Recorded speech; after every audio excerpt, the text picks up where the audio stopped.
She went under the wheels. Welcome to Under the Wheels. I'm Matthew. I'm Gabe. And we have a very exciting second episode in our reborn Under the Wheel series thing that uses all the same assets as the original, clearly.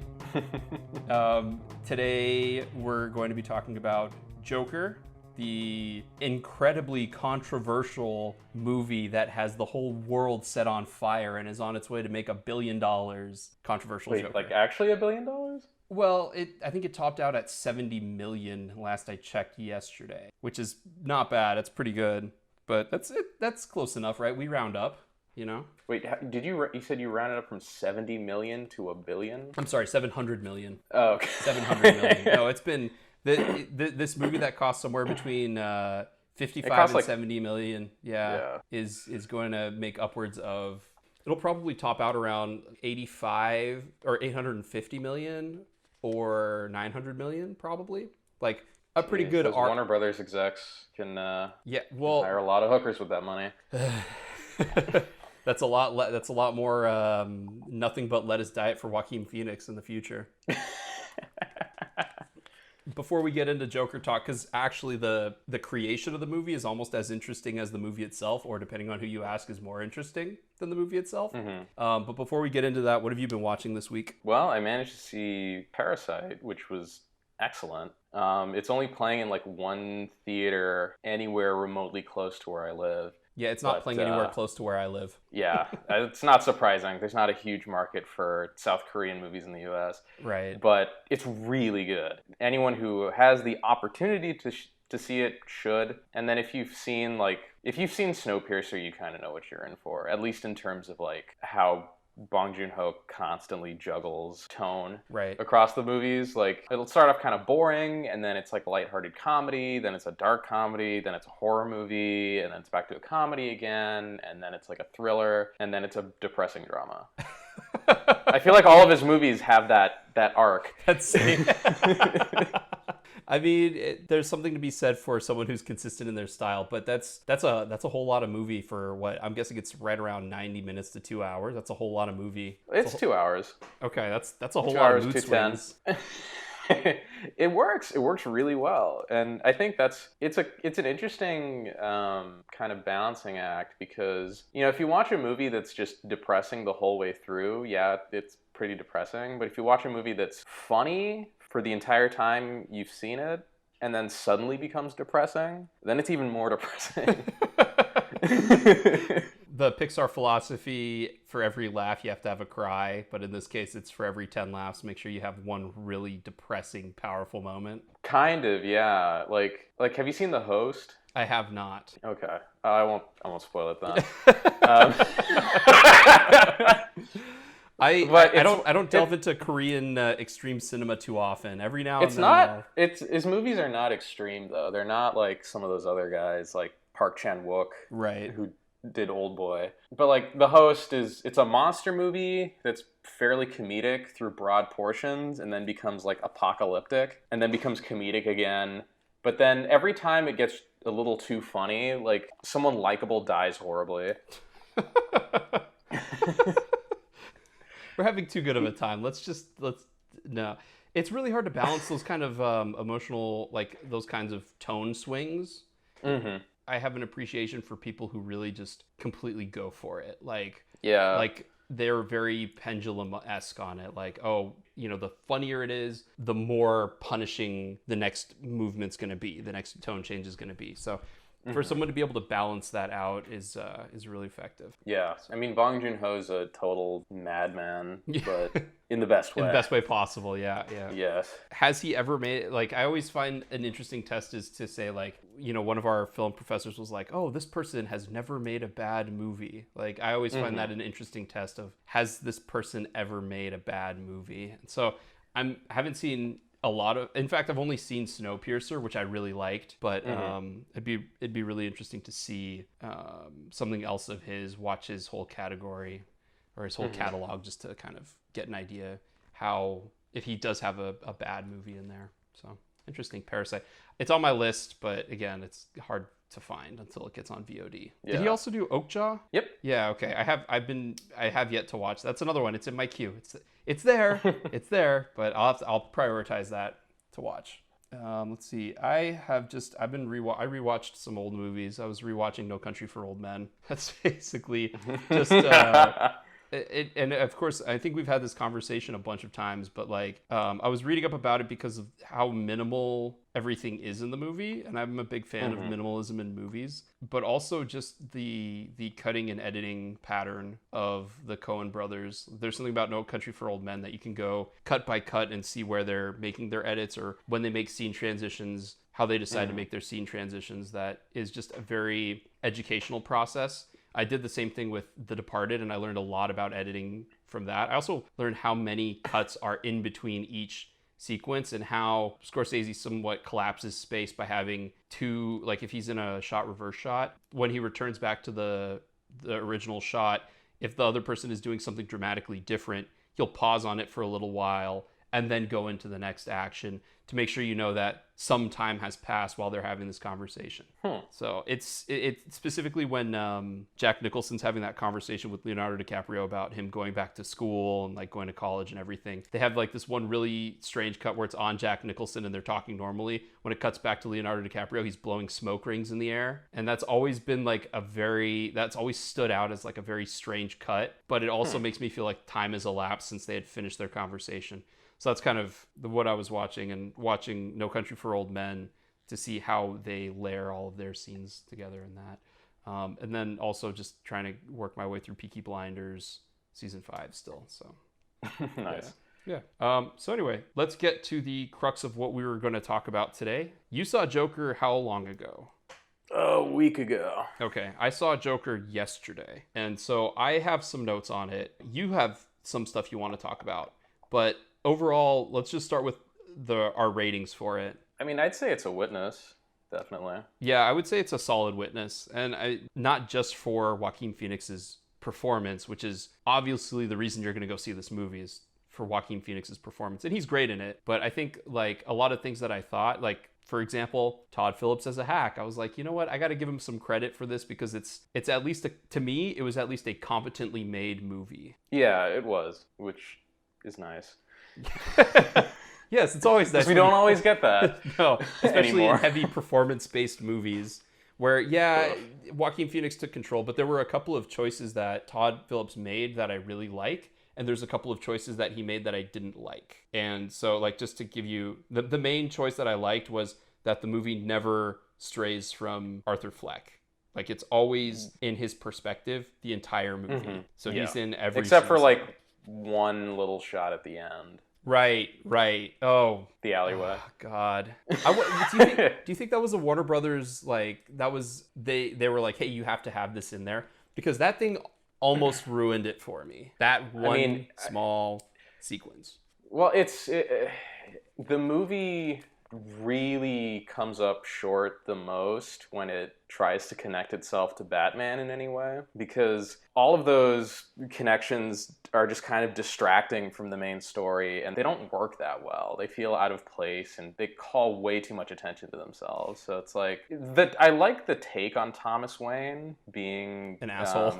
Just this arrogant, out of touch asshole. I like that, reinterpretation of his character, but everything else about it is just so weird. Like the Bruce Wayne cameo, the Alfred cameo, the alleyway bit at the end. I would say they get progressively worse as the movie goes on. They have the Fantastic Four effect. The Batman references get worse as it goes on. I agree with you on Thomas Wayne. I actually liked seeing Bruce Wayne there because he slides down the pole, and that was my favorite bit of fan service. See, that, well, you know me, I hate fan service of any kind for any reason. So that pissed me off. Oh, I loved that. Down the pole. I'm like, oh, fuck you. I loved it. It was just, I felt it was just subtle enough. It wasn't like, oh, I'm going to shoot the wife and rip her pearls off as she's falling awkwardly. That happens at the end of the movie. But that's what I mean. Like, it progressively gets worse. I agree. The whole movie could work without the overt references to Batman, the Thomas Wayne, the scene. But it does. But I do like that scene where he confronts Thomas Wayne in the in the theater of In the bathroom? Yeah, in the bathroom. I like that scene a lot, and it makes sense that the mom. Spoilers all around. It makes sense. Yeah, spoiler alert from here on. You've seen the movie by now. It's Hopefully. made $1 billion. Yeah, hopefully you. It's made $70 million. So hopefully you've seen the movie by now. But the more overt the Batman references got, the less I think they worked. Yeah, I mean, killing Thomas and Martha Wayne at the end of the movie is just so gratingly annoying. Yeah. Because it doesn't have to be there at all, and No. it's a weird aside. Like it's like the entire movie, like you said, has been locked on Arthur's perspective, and then for 1 second it deviates into this weird bit of fan service, and that kind of shit is really off-putting. It's kind of like an Interstellar, where they're scientifically accurate through like 90% of the movie, and then the last 10% you just go into straight nonsense. We're fourth dimensional beings. Like, yeah, you got if you establish the rules for your movie, you have to play by those rules for the rest of the movie. You can't just break them suddenly and dramatically once and then go back like nothing happened. I think with the Interstellar thing, with the science thing, it's more, I don't have as much issue with that, because it's like, okay, well, we're being as scientifically accurate as we possibly can be. We're going to take a slight jump here for about what feels like 30 minutes. It's only like 10 minutes, but it feels like 30 minutes. And then we'll return back to as much scientific reality as we can. Well, we can get more into Interstellar later at a different on, day. Because I think we need to talk about Ad Astra as well. Yes, yeah, we do. So, but we can get into that after we talk about Joker. Yeah, that's fine with me. But as far as like the Thomas Wayne scene in Joker, you're right. It does break the rules that you've established in your movie. I agree that generally speaking, I hate it when it does that. Also, the Thomas Wayne, Martha Wayne scene, not only was it unnecessary for the movie, but it was carried out incredibly poorly. It was just the way it happens just felt awkward at best. Like, yeah. That's why I'm wondering if it's a case of studio interference where they're like, hey, look, you've gone this far. Let's show Martha and Thomas Wayne dying. The only reason I say that is because they could have just had Martha and Thomas Wayne go down the alley, have that person dressed in the mask go down the alley, and then cut out the whole killing of them, and we would already know what's going on. So I think he missteps. He missteps there. Well, I mean, as much as I'd like to talk shit on Todd Phillips because he did Hangover 2, Hangover 3. Old School, Road Trip, Starsky and Hutch. I mean, yeah, he's not... He does a pretty good job War Dogs. with most of the movie. He's pretty inconsistent, but... He's consistently he makes some really good... He's consistently inconsistent, but he does make some really good choices. Like, the train sequence is awesome. Excellent. Yes. Like, it's amazing. He does a really good job directing that. Joaquin Phoenix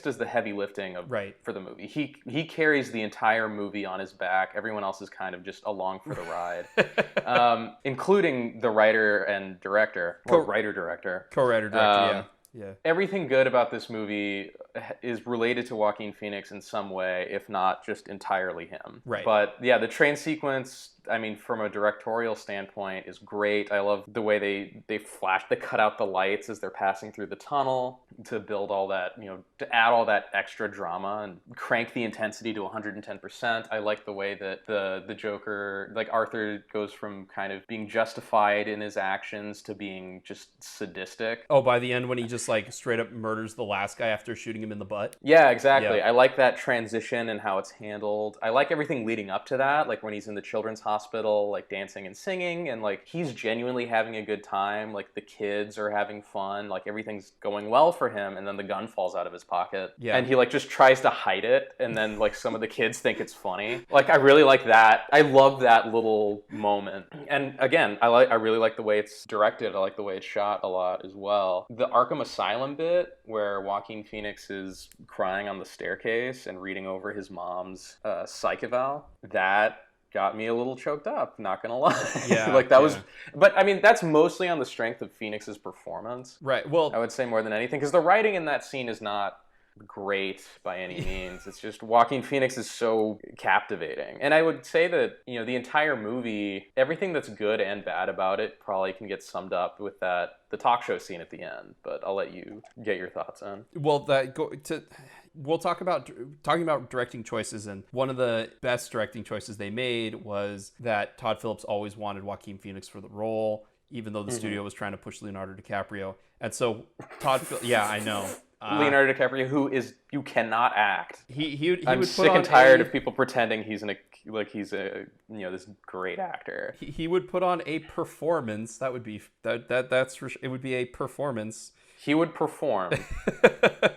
But yes, but the smartest thing Todd Phillips did was just let Joaquin Phoenix do his own thing. I think in some ways, possibly to the detriment of the movie, in the sense of there are things that I have questions about performance-wise that Joaquin Phoenix chose to do that I think, I don't, you know what, it doesn't really hinder the movie. It's just like questions that I have. Like when he started dancing, I kind of formulated that it's usually in a point where he's, oh God, I had this yesterday. I think the dancing is meant to represent like his feeling of being completely free and 100% himself. Right. I would agree with that. And that doesn't feel like a Joaquin Phoenix choice either. Yeah, but he would do it, and it seemed like he would do it so often in the movie. Yeah, but the very overt, like quote unquote artsy dancing sequences, like in the bathroom after he kills those guys, or like when he's dancing down the stairs, it feels like Todd Phillips had this idea that he thought was really brilliant and symbolic and artistic and whatever. When it just comes off kind of weird. Yeah, and he's like Joaquin, I want you to dance, all right? I want you to dance. Dance. And then Joaquin's like, and then Joaquin Phoenix is like, yeah, sure. And then just made it up. And Todd Phillips was filming. He's like, yeah, this is great. This is great. I'm a genius. Give me more. This is going to get me an Academy Award. That's going to be the biggest irony is if he wins Academy Award for Best Director for this movie. I will probably laugh myself so hard. Well, everyone knows the Academy Awards are a joke anyway, so if they want to give it to him, they can. It'll be a stupid decision, but they can do it. Yeah, they've made plenty of other stupid decisions. That's true. And we haven't even seen the latter half of like this. I feel like this came out a bit too early for us to be like, yeah, it's gonna win an Academy Award for Best Director. But if it gets a late December push somehow, because this is the Christmas movie of the year, I would not be amazed if it won Best Director, because they're like, oh yeah, you let Joaquin Phoenix really embrace his inner character. I'm like, yeah, like he did in The Master and You Were Never Really Here, and to a lesser extent even in Inherent Vice and any number of films. But yeah, I mean, The Master not sweeping the Oscars is a real tragedy. Is the real crime of the century. That's the real crime of the century. What was I going to say? The one major misstep I think they made as a writing team in the movie was giving Arthur Fleck a name. I've seen plenty of movies where the main character doesn't have a name, to know that it's really not that hard to... I think it's just to reference The Killing Joke. Is that what his character's name was in The Killing Joke? I think it's Arthur Fleck in The Killing Joke, yeah. Okay. I was also this is going to come controversial, but... making him mentally insane from the get-go, I thought was not really the right way to go, because then it's like an easy pass of like, oh, well, he was always crazy. Yeah, well, so here's what I'll say on that issue, because I think the weakest parts of the movie are its writing and its just general conception. Like, it's a series of kind of bad ideas executed well, is the Joker movie. I can get behind you on that, but go ahead, but elaborate on what you mean. But this movie, it's about mental illness because our current cultural conversation focuses on mental illness a lot. This movie has no idea what mental illness is or how it works. It has no idea what crazy people are actually like, because Arthur does not come off as mentally ill most of the time. He's got a neurological disorder from being whacked in the head too many times, which causes him to laugh uncontrollably, but that's not a mental illness. With the hands. That's not a mental illness. That is a neurological, physical problem. His brain got hit really hard. Secondly, he obviously has a very active fantasy life, but they never portray him as being schizophrenic. Like, his whole relationship with the Zazie Beetz character, which is so poorly executed, it should have been cut from the movie. Like, it is one of the worst, like, half-assed subplots I've ever seen. Like I said, this movie's very uneven. It's got some great stuff. That is terrible. Even all the way to the last moment, the big reveal, which was spoiled for me. So but the big reveal's not even a reveal. It's so poorly done in the first place. She never speaks. She's barely around. They don't build it up at all. She's just kind of hanging out in the background at various times. Right. So when you find out that she's not real, it's like, who gives a fuck? She said 3 words the entire movie. So he obviously has a rich fantasy life, but he's He's not, schizophrenic or hallucinating or anything. And then he's like, he never shows any real mental illness type symptoms other than depression. He seems like a very sad, developmentally disabled person. You know what I mean? He's like he's a really autistic, or maybe he's got the brain of a child and he's really sad, and that's it. Does autism not count as mental illness? No, that's a developmental disability. Okay. Mental illness would be depression, bipolar. Mental illness is more psychological and emotional, whereas like autism is more neurological. Fair enough. But that's what it seems like. Ahead. It comes off as like he has, they always talk about mental illness. Sure, he may have mental illness in that he's depressed, but, depressed people don't go around murdering folks because they're usually too depressed to get out of bed. Yeah, he seems like a man with very severe autism, which is also weird because the Joker is like traditionally this very cold, calculating, charismatic, intelligent character. And in this, we have like a dumb, childlike, socially inept, intellectually stunted man. Right. Is the Joker. Yeah. So he's the polar opposite of the traditional Joker that appears in almost every other, media. Yeah, I agree with you on that. And the one thing I think that they nailed was how he just like does things in a chaotic, half organized way, but it always kind of seems to work out for him. Yeah, Feel that like that bit. I like that. But, like at the end of the movie, when he goes on his when he goes on the stage in order to kill himself, and he ends up killing everyone else there. I actually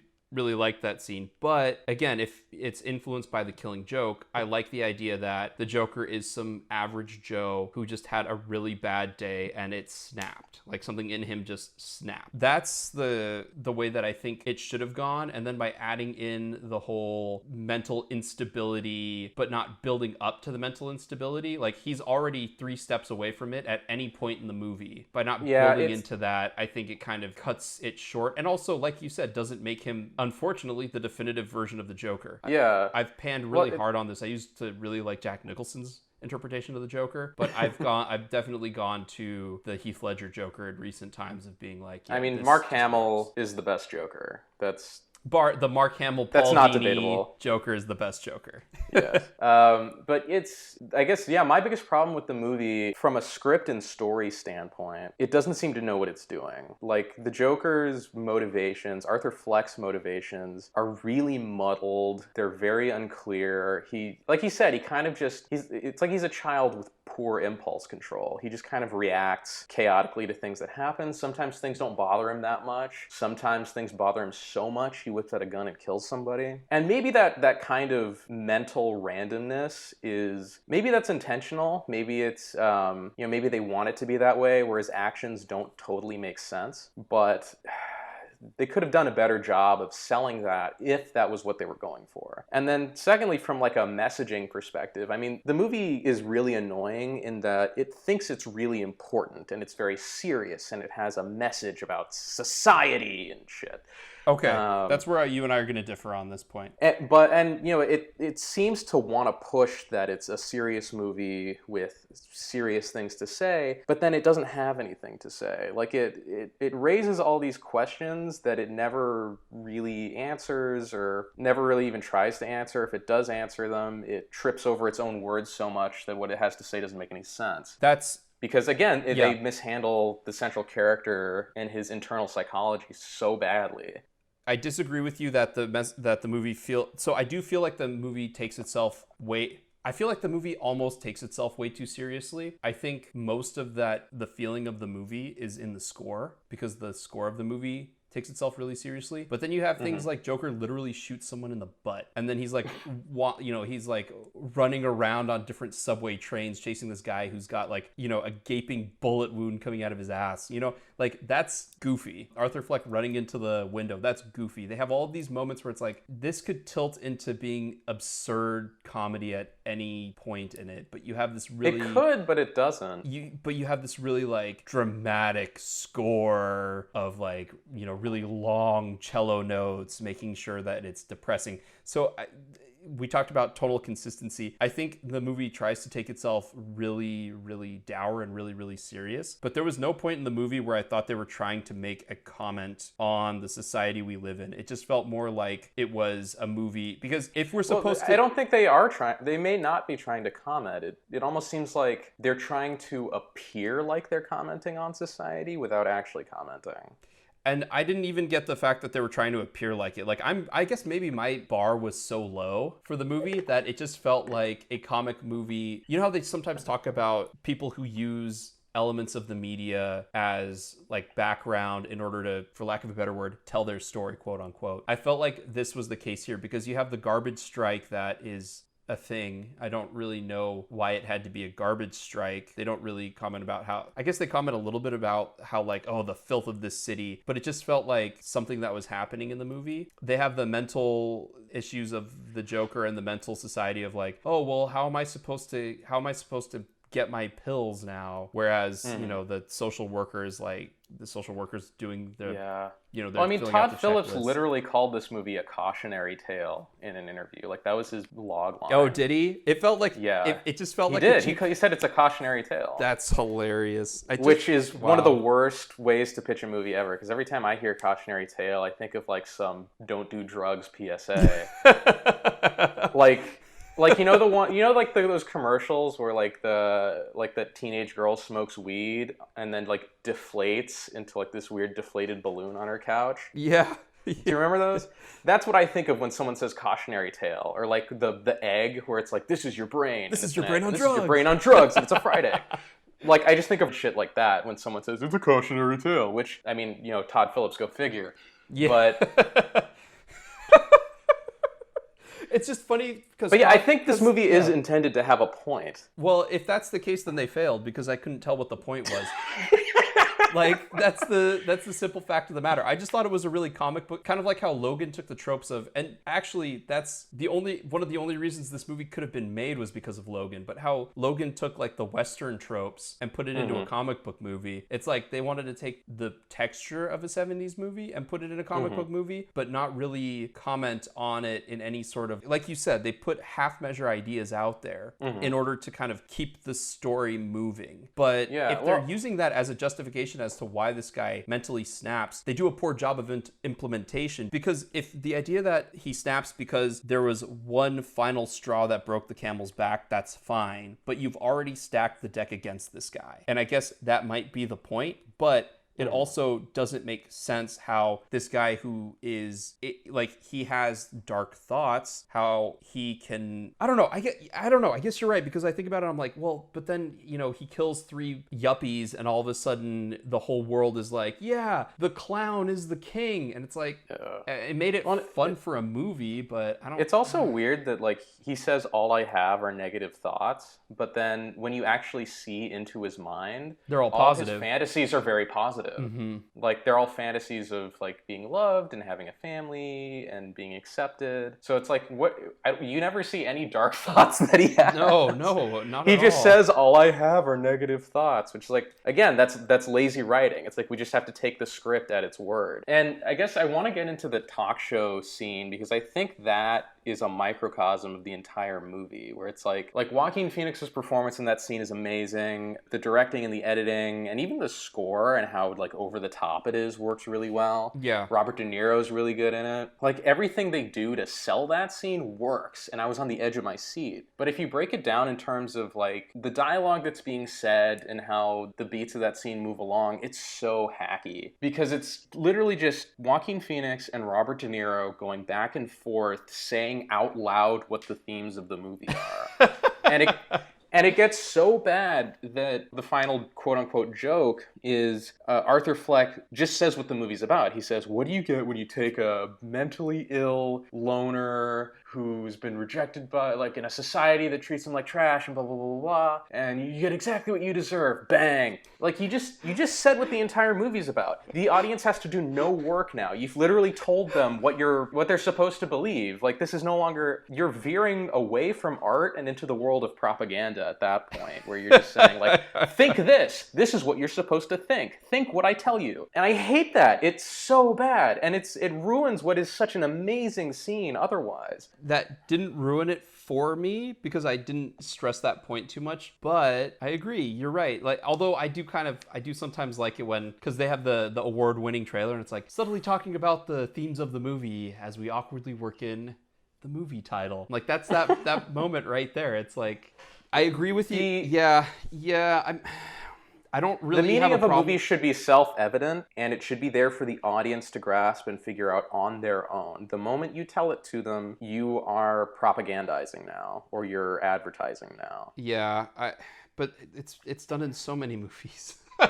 Well, that's because a lot of movies are lazy. I think. Well, and I would agree that this movie is kind of lazy in some regards. Yeah, it is. At least in this respect. That's true. Because I mean, it doesn't completely ruin the scene for me because it's already getting to that point. Like when they're having their dialogue between the two of them, it quickly goes from Arthur is crazy to Arthur has this like uncanny, highly researched sociological outlook on the way society has treated the poor and the mentally unstable in a heartbeat, in this way that he's not able to either speak about or verbalize in the rest of the movie. And so if I have any fault with it, it's how he goes from insulated, mentally unstable, unconfident, to a quick switch to boom, he's the most confident person in the world as soon as he murders his mom. I think is the moment where like it switches gears like that. But in that dialogue with Robert De Niro, where he's stating explicitly the idea of rich not taking care of poor uprise and revolt, like that. Well, he literally just says, "We live in a society, gamers rise up."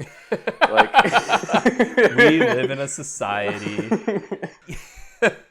Exactly. The other thing that's interesting about this movie is, I mean, I kind of want to get into the larger cultural conversation about it because it is really bizarre. It is. Because, you know, on its surface, the movie seems to be doing two things at the same time. Like, broadly, it's just sort of, we live in a society where things are pretty bad and we deserve it because we treat each other poorly. I think the idea is, you know, it's not just like the wealthy waspy elites are trampling on the poor, they're trampling on minorities, they're trampling on women, because this movie does make all those claims, but it's also like everyone is doing that. We're all Thomas Wayne to one degree or another. It's weird because, you know, a lot of the people who are the most hurt by the system in the movie are, you know, the poor.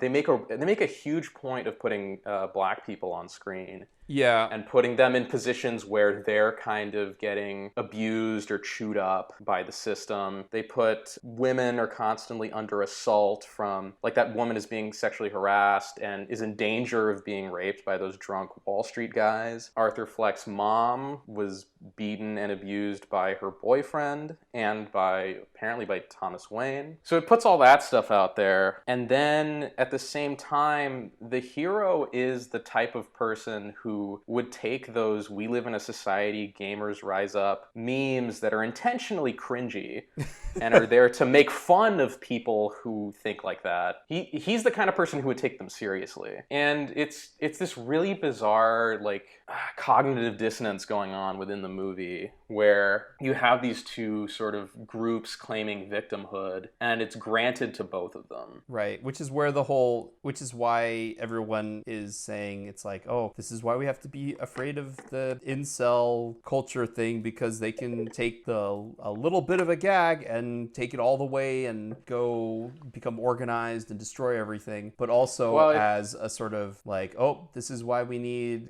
more, not to get too far into the political talk here, but more social policies that that give more money to the poor, and we shouldn't cut funding for the poor and healthcare and things like that. But that's why I feel like it just doesn't work. If your message is that confusing, it just seems like you used all of these things as background to help create a world that feels alive and have a character interact in this world and be assaulted by it. But it doesn't really comment on it, and like you said before, it doesn't really make a stance as to like, well, this is the solution we should make. It's not. This is where it takes a very politician approach. It takes a really sort middle of talking ground. about both sides of its mouth. And this is where, I mean, a lot of people talk about how this is like a Scorsese film, and I guess I see it. I guess I can see the influence of it. But like, this is where Scorsese takes it the extra mile, and he's incredibly critical on his characters. The movie doesn't necessarily seem critical of Arthur becoming the Joker. It doesn't, it almost paints it as like, oh, it's good. He's embraced his manifest destiny. Whereas like Scorsese would be incredibly critical of this complete psychopath. Like there would be a way that he could distance himself from it. But that's the thing. It's like Arthur Fleck isn't even portrayed as a psychopath. He's portrayed as like a... Well, at the end, he's borderline psychopath. Borderline, yeah. But it's like for most of the movie, he's like a disgruntled postal worker, you know? Yeah. And it's weird too, because I think if you take away everything that it sort of half says or tries to say and fails and look at what it says successfully, I think it's really just a plea for like compassion. It's, you know, it's just telling people like, listen to the people around you, treat each other with kindness. If you see someone with a problem or who looks like they're having a rough time, like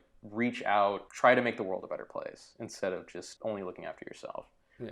But I think everyone's getting distracted by that because it seems like, and you said you didn't want to get political, but go ahead. I will for you. I mean, it seems like you have the, you know, like social justice bloggers on one side and alt-righty people on the other side who both, they're engaged in like an arms race to see who can have the cringiest, most cinematically illiterate, least sophisticated, most ignorant take on the movie. And they're constantly one-upping each other in that respect. Because I think on the left, people are just focusing on, you know, incels, toxic masculinity, this movie's dangerous, quote unquote, even though it's really tame. Right. Every movie made in the 70s is more dangerous than this. And, you know, they're picking apart flaws that aren't there. And then by that same token, you got a lot of alt-right type folks who are embracing the movie as like they've been seen, you know. Todd Phillips is on their side. He's supporting them, which is, again, like they're like Arthur Fleck. They're so out of touch. They're so incapable of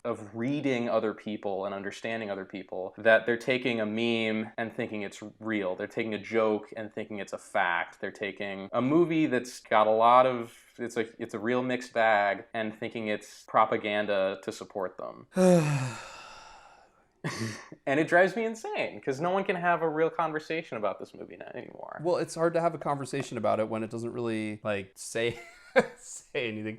I don't know. I just feel like it's such a it's like I said before, this feels like the movie that takes elements of what's going on in society either during its time or when it's supposed to be taking place if it's a period piece, and just using that as a means to tell their story without any real, specifically with this movie, without any real consideration as to the social or societal effect that it's commenting on. Like, I don't think, who was it? Someone was like, movies don't cause people to commit crimes. I don't think that this will have an effect where someone's like, yeah, you know, Arthur Fleck got on to a talk show and blew the guy's brains out. I'm going to do that too. Like, no. Unless you're incredibly humiliated in the way that he is. Which, to be fair, this is something I wrote down. I thought he was going to be even more humiliated in the movie. It's bad, but the movie kind of had kid gloves on when it came to outright humiliating him. And I think if he didn't have a history of mental issues, then you could have made it even more humiliating, and it could have been even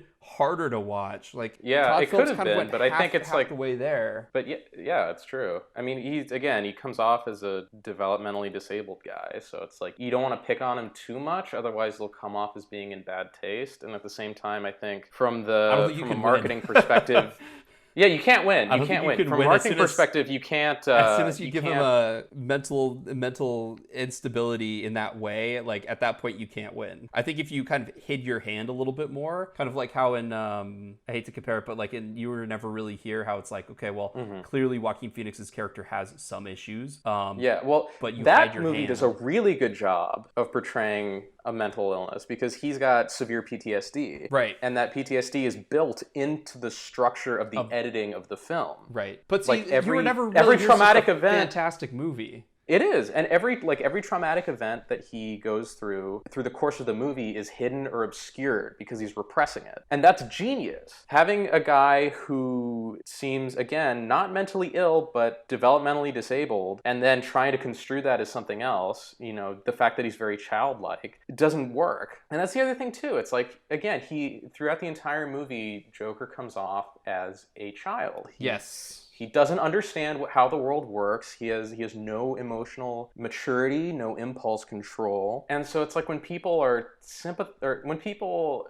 I understand like sympathizing with him because he is portrayed somewhat sympathetically, and you do feel for him because he goes through a lot of bad shit. But it's like people who hold him up as some sort of model or like as some kind of hero to aspire to be, it makes no sense because it's like this is he's got the brain of a 12-year-old. That was my other major problem, was that, see, you put it better than I did. You said childlike. That's a good way to put it, which is something Joaquin Phoenix is really good with, because if you look at Gladiator, it was kind of a similar thing with his character in that filmography and amazing movies that he's been in. Because I think one thing that I tend to forget, because I've seen him in so many roles where he's had to like physically alter himself, is that he's good at playing those roles where he's kind of creepy and not exactly like a pretty boy role, but he's also had a handful of pretty boy roles throughout his career. He has. He definitely has. But the childlike thing, again, I guess it messes up the movie. It does. It really does. It's such a weird choice. But again, my main fault is that they went too far away from the Killing Joke. It's like, if you make him a normal guy, an average guy, but if you make him a normal guy, why cast Joaquin Phoenix in the role? Yeah, well, I wonder if almost this is some kind of fourth dimensional chess on behalf of Todd Phillips, where he's actively, again, it's like that we live in a society meme. He's actively making fun of anyone who would take this movie seriously. I hope so. Because again, like, Joker literally he's holding shoots up a guy Arthur in the Fleck ass. He's like holding up Arthur Fleck and saying like, if you take this movie seriously, you're just as stupid as this guy.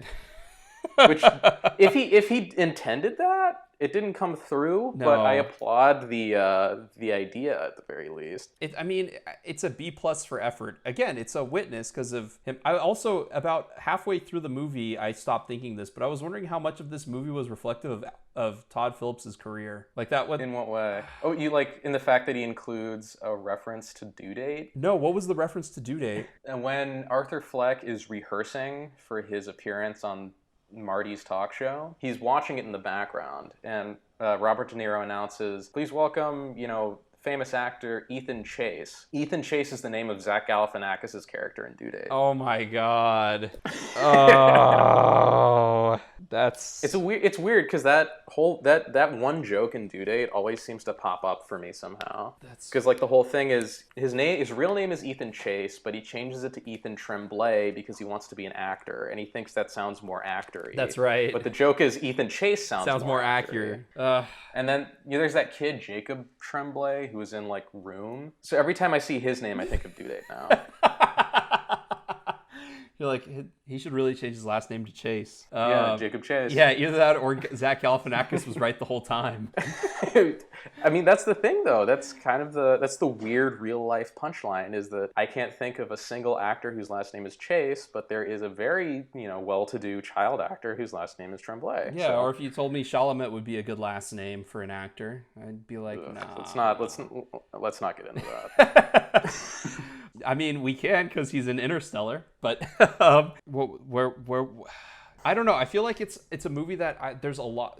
So going back to the Todd Phillips' career thing, like Arthur Fleck is good or decent at being a clown, but then he gets bashed over the head by the critics, and like he feels distanced and isolated and from doing the thing that he thinks or wishes that he's good at, but a lot of people say his movies are shit. Things like that, like little notes here and there, like kind of how Chef was very loosely influenced by Jon Favreau's career. Like I'm wondering if there's a little bit of like metaphorical to Todd Phillips' career, including things of like, I don't know, because especially when he came out and said like, I decided to go away from comedy because it's too hard to do comedy in our society today because everyone's too sensitive. Like that played into my thoughts too.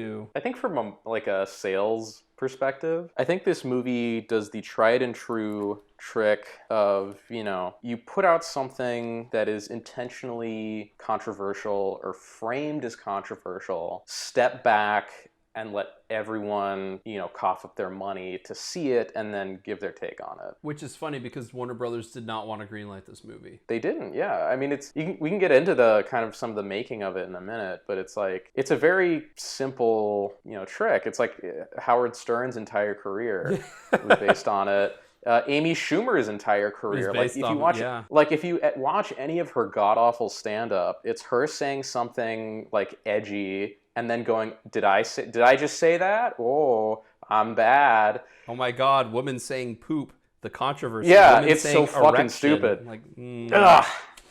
She's the worst. But it's like that. It's just like, Todd Phillips is like, I said something. I made a movie I wasn't supposed to make. I'm a bad boy. And then everyone, is like, oh my God, this is so dangerous and controversial. Let's all go pay $15 to watch it.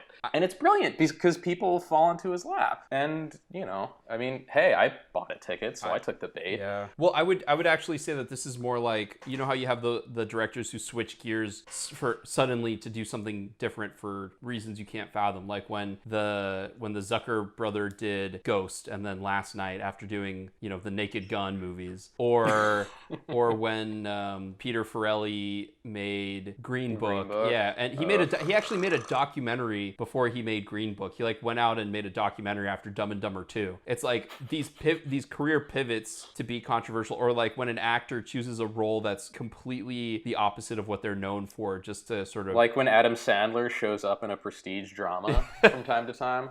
Yeah, but it would be different if it was like a one-off, which as soon as Uncut Gems trailer came out, it's like, oh, clearly Adam Sandler does want to be... I saw the trailer for Uncut Gems. It looks great. It does. It looks really... let me put it this way. It looks really interesting. Mm-hmm. It looks a lot like the movie The Gambler. Yes. But without the whole... Wait, Go ahead. And I was going to say, I want to get into some of the behind-the-scenes stuff, because you forwarded that interesting article about, Warner Brothers and Jared Leto and all that. Yeah. So the most interesting thing I heard was that Todd Phillips had been thinking about doing a Joker movie, and then there was a rumor out there that he wanted Joaquin Phoenix, and that the studio was in negotiations with Joaquin Phoenix to do the role, and people were like, oh no, he wouldn't want to do something like that. He doesn't want to do that movie. And then I read an interview with Joaquin Phoenix where he's like, wait, what? And the guy's like, yeah, there's rumors that you're in talks to do a Joker movie, or that there's a Joker movie and they're circling you. What are your thoughts on that? And he's like, dude, that sounds awesome. And then not even a month later, Phoenix. It's greenlit. So he's like, whereas I think other actors might want to stay away from the role, how they have all of those stories of oh no, this is just pop culture nonsense. No one really this is I've definitely declined it. He's like, oh no, that sounds great. I would love to do that. Well, Joaquin Phoenix is the best American actor alive right now. I mean, he's right up there with Tom Hardy and Daniel Day-Lewis in terms of best actors in the world. Right. And he's definitely number one in the States just because Philip Seymour Hoffman is gone. Oh. Rest in peace. Yeah. If he was still around, him and Phoenix would be 1 and 2, which is probably why The Master is so amazing, because it's the two best American actors in the world going head to head. But yeah, Joaquin Phoenix is awesome. He is. So yeah, I'm not surprised he was totally into the role. And it's also interesting that this is his first movie after You Were Never Really Here, where he gained a ton of muscle. Yeah. To play that character, and then lost it all and then some to play Arthur Fleck. He's probably crazier than Christian Bale. On every single dimension. He watched his own brother die. Did he? I don't know. He watched his brother die. I don't know anything And he grew up in a cult. Became a rapper for a year just for a documentary. Well, but that was just pretended to become a rapper for a year. Just for a documentary. He spent a year of his life. A mockumentary. But so he was all in on that, and then for some reason, especially if you read that article about Jared Leto as the Joker, it seems wow, WB really burned him on that. Except Jared Leto put quote unquote all of this work unquote into a Joker character that is just the awful. Worst ever. Oh, it's the worst. Everyone agrees too, which is it's amazing that everyone can agree, including from all walks of life, the director of the movie. If who even cut David Ayer hated so it. much of his performance out of it that only 10 minutes remain. Like, it's astounding. I just love that all Americans and all people around the world are united in our belief that Jared Leto's the worst Joker. He's a terrible Joker. Can I just like posit Jared Leto's a terrible actor in general and he should just stop getting work? Can I posit that as I watched American Psycho recently and he's not bad in that, although it is satisfying to see him get killed. Okay, correction. Jared Leto is a horrible leading man. He should be relegated to special guest spots. Not even guest starring roles, not even supporting roles. Special guest spots. Because that's a good point, because all of the movies where I've seen him and he's not just distractingly bad are movies where he's in it very briefly and usually gets beat up or killed at some point. Like in Thin Red Line, in American Psycho, in Fight Club. Like he's in there for like a little bit and then he's gone. And it's great. Whereas like Blade Runner 2049, he's terrible. And not only is he terrible, he's distractingly terrible. Yeah, it's campy bad, but to a degree that he shouldn't be campy bad. And there's all of these choices in his character that are weird. So, long story short, Warner Brothers did the smart thing. They jettisoned making a solo Joker movie with Jared Leto, who freaked out his cast members, created a, albeit memorable in all the bad ways, version of Joker, who was not funny in the least. Or interesting or threatening. Yeah. And whose part was cut. And then apparently the farther down you read about how he created a lot of controversy with the agency that is responsible for getting him hired on movies. He hated his time there and consciously worked against them. Why would you want someone like that wasn't to it like, work on it? Wasn't it like he was with CAA. CAA also represents Todd Phillips, and he was trying to pressure CAA to crush Todd Phillips' movie. The movie down. That's correct. Yeah. To which it's like, okay. And then he went to WME afterwards. He did, but they said that his relationship with CAA was already on the rocks. That's not surprising. He had gone through 4 agents in like a handful of years, which is insane. Yeah. He just had to keep switching agents because guess what? No one wants to deal with a guy who's sending rats to his attractive co-star that he's supposed to be in love with. He created a hostile work environment, which, I mean, I guess David Ayer already creates hostile work environments because he wants to like fist fight every actor at least once or something. I mean, if you look at the behind the scenes of Fury, like I can't believe people stayed on in that movie. Yeah. Just, hey, we're all gonna live in a truck for a month, like, or in a tank for a month. Tank for a month. Like, why to build bonding? I'm like, no, that sounds horrible. Well, didn't Shia LaBeouf say that like helped him get sober or something? Oh my God, did it? I know he. Yeah. I know he like. He said like Fury saved his life. God, he's so bad. But I hate him so much in Fury. I can't take Shia LaBeouf as a tough guy. I don't care how hard his people try to push that narrative. I can't take him as a tough guy. I haven't seen Fury, but David Ayer is crazy enough as it is. You don't need Jared Leto adding on to that. And then again, what's really telling is if David Ayer, who is by all reports a maniac, thought Jared Leto was taking it too far, that's really saying something. You have the problem. So jettisoning Jared Leto is a great idea. Just like jettisoning David Ayer from Suicide Squad 2 is a good idea. God, I mean, David Ayer calling you crazy is like Kanye saying you have a big ego. Yeah, that's pretty true. And then apparently Scorsese was tied as a producer to this movie for some time. For a little bit, and I think he dropped off because his name isn't on the final product. No, he dropped off, but Bradley Cooper came on. That's weird. Yeah. I mean, I think it was Scorsese that helped Phillips get all this together, though. I wouldn't be surprised because it probably also directed where the script should go, bringing in influences like that. And then I think after he left, there was a change in Warner Brothers where like all of the studio heads who were responsible for WB programming changed because it also went through that time frame of like Wonder Woman worked, Justice League doesn't work, we're not sure what to do, repitch this movie to us. And he did repitch it, and then Warner Brothers got scared, reduced the budget, and he's like, that's fine. Instead of casting any other big name actors, I'm going to get a bunch of character actors who will do a fantastic job, which by the way, The casting in this movie I thought was excellent. I thought, like, Yeah. obviously Joaquin Phoenix, but all of the pieces around him, none of they were all people I recognized, but I wouldn't be able to tell you who they were. And I love like Frances that. Conroy does a really good job as the mom. She does a great job in the 3 scenes she's in. She makes such an impression for not really being in the movie that much. Yeah, she does great. I mean, Robert De Niro, he's Robert De Niro. He's Robert De Niro, but he plays against type. Like, you don't normally see him in this role, and he does a great job of, like...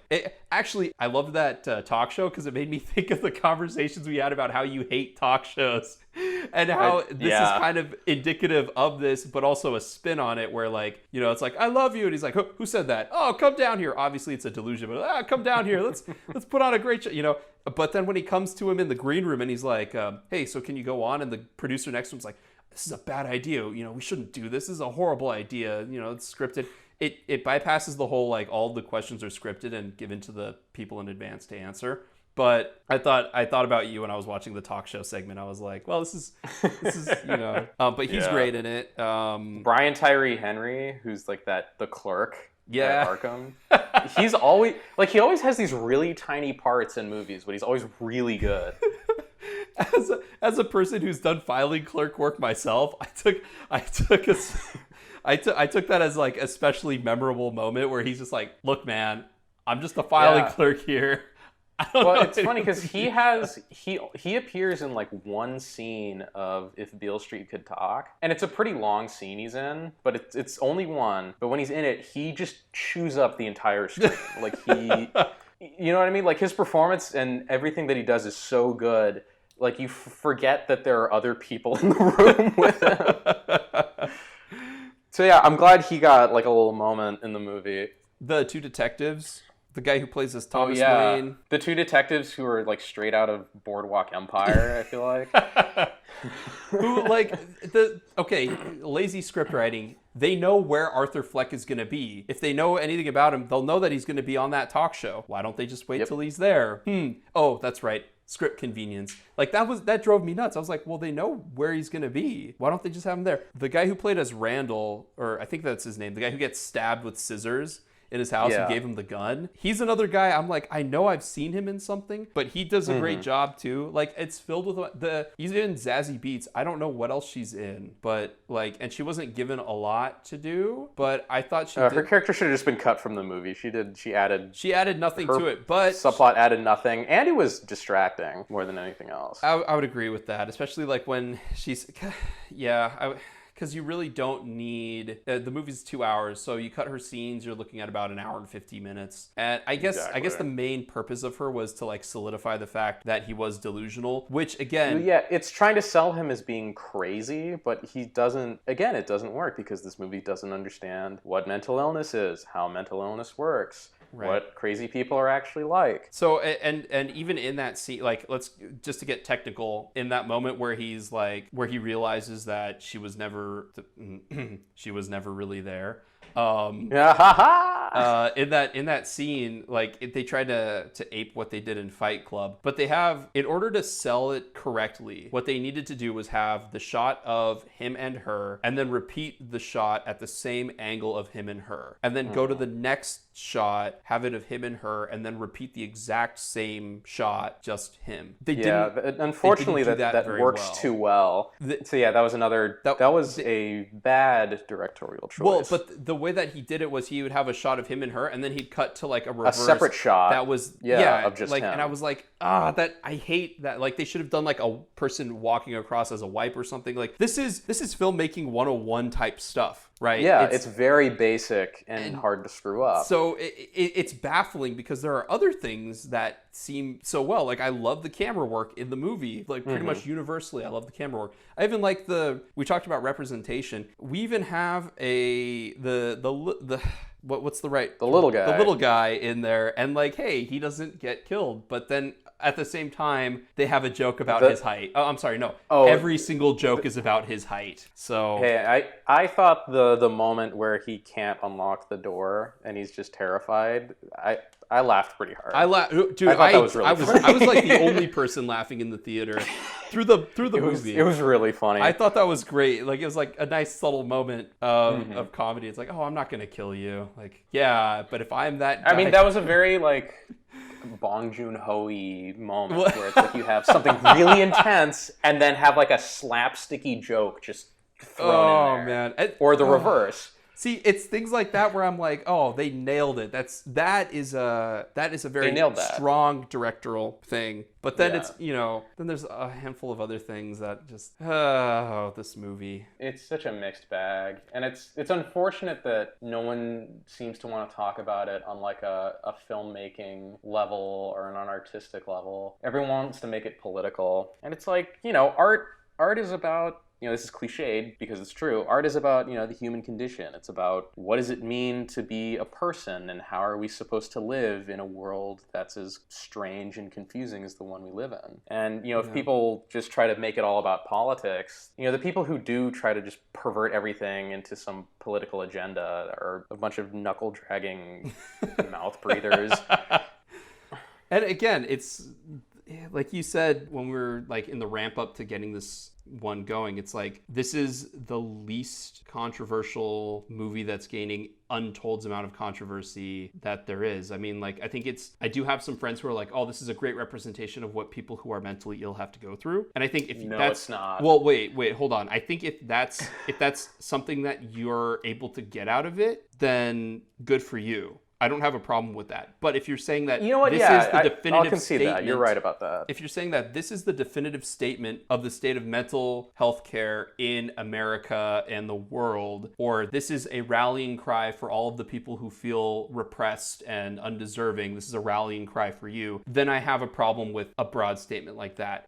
And you can tell it's a mark of poor filmmaking, I'll say, because they're not critical of their main character. They're not fully embracing it, which is something that, like, when we talk about, like, Todd, just to use Old School as an example, Old School is very not critical about any of the decisions that go into Luke Wilson's character throughout the entire movie. It does not actually reflect on like any bad choices he makes, sleeping with a 17-year-old, starting up a fraternity.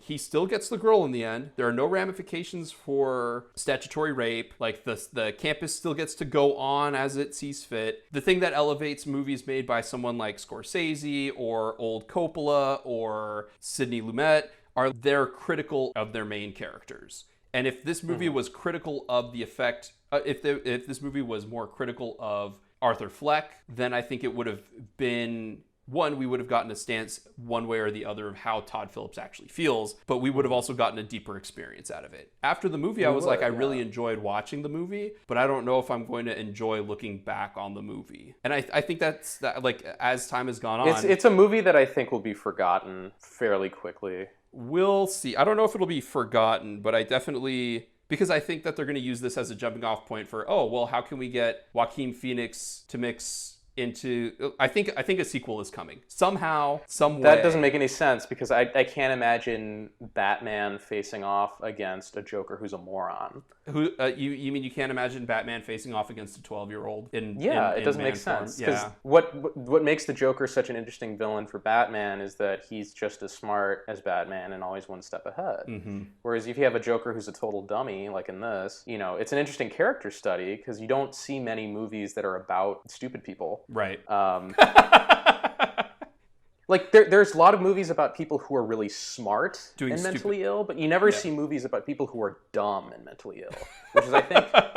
No, I mean that in a good way. I think that's like that's a story that should be told. Like, there are people who are idiots, but they're still people, and they still have inner lives that are interesting and worth looking into. That's true, because it gave me a look at and that's approaching this movie. I like that aspect of it. Like, this is a character who I could easily see existing in real life in the sense of someone who's out of touch with society, who's trying hard to get a job and make a living for themselves, but is having a hard time doing it, who has been abused and is dependent on the stability of taking care of his mother, that sort of thing. Like, I can, to Joaquin Phoenix's credit, and I'll even say to Todd Phillips's credit, he makes an incredibly believable character in an incredibly believable area. Yes. Well, a pretty believable character. Like I said, I still have some issues with how his inner psychology is handled and how kind of muddy it is. But like I said, Joaquin Phoenix just sells the package so well. You can kind of gloss over the many inconsistencies inside of it. And I'll say this as kind of to cap it off. I mean, I think if there's one takeaway from the movie, it's that every person, even the person who's at the absolute rock bottom of the societal ladder, like Arthur Fleck or any of the other kind of side characters in this movie who get mistreated, like, they're all people deserving of dignity and respect and compassion, and we should treat everyone that way. Yeah. What I don't think is the good takeaway is that this is somehow like a rallying cry for... It's not a affirmation of your victimhood if you're one of those people who loves to play victim. And it's definitely not it's not a right-wing propaganda piece the way all the SJWs want to portray it. I agree with you. My capstone to this is Joaquin Phoenix really likes giving old ladies baths. He really likes giving old ladies baths. That's... So yeah, Joker, fun movie. Have a good time watching it. It's not going to make you depressed at all or give you deep thoughts. Yeah. If you haven't seen it, go see it. It's definitely worth watching, I think. I mean, you can definitely wait until it's on demand or something. Yeah. But it's worth seeing, especially if it's good for all the water cooler talk, at least. Yeah. Yeah. It's good for making arguments at Thanksgiving this year. It's going to be the divider. Did you see that Joker movie? Oh, that Joaquin Phoenix was great, but the movie was saying something awfully bad. Like, all right, Grandpa, I don't need to know how you don't like the movie. That's not what the 70s looked like at all. Like, all right, well, it takes place in the 80s. That's right. So. It takes place in 1981, I guess. Ugh.